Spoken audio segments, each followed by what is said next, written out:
Concern across the world grows tonight as the situation in Syria intensifies. Today, UN chemical weapons experts took samples from several victims of last week's alleged poison gas attack. They hope to confirm if the people killed died from exposure to that gas. Meanwhile, in Hampton Roads, a local college professor says this is personal for him. 10 on your side's Erin Kelly spoke to the man who's worried that a former student and a former colleague are in danger, and she has that story new at 5:30. Erin. Well, Dr. Donald Smith used to teach at Aleppo University, a place that was bombed earlier this year, and when he sees those recent images of dying Syrian civilians, he only imagines the worst for his friends over there. Dr. Donald Smith's front porch is well over 5,000 miles from Aleppo, Syria. But this week, the Old Dominion University professor can't stop thinking about the war-torn place. There would really be nothing left of what I saw. The buildings that I lived in, the campus that I was on are mostly gone.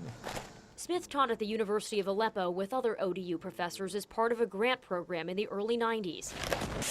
When he sees the recent images of civilians believed to have been killed by chemical weapons, Just normal people. he worries about one of his students. This one. It's Mona. Mona Khalil. Smith says the Syrian woman asked him a year ago to send back colleagues to help teach English. When I think about it, pretty sad. He says he set it up, but never heard back. You don't know where she is? No idea. No idea. And if she could connect, she would connect. Yeah. Smith says it has been hard to watch the country where he lived go through a 2-year conflict that's killed more than 100,000 people. The people out there every day that you run into are lovely people. They're just like people anywhere else. People like a former teacher at Aleppo who wrote to him 6 weeks ago. Last I heard, he was hiding in a mountain area on the coast of Syria.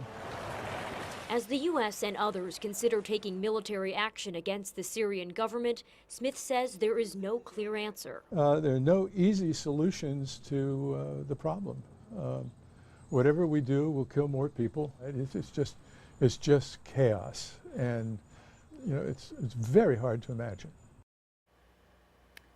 Now, we asked Smith if he had plans to return to Syria. He said right now it isn't safe, and he thinks it will be decades before we see any positive change there. Erin Kelly, 10 on your side.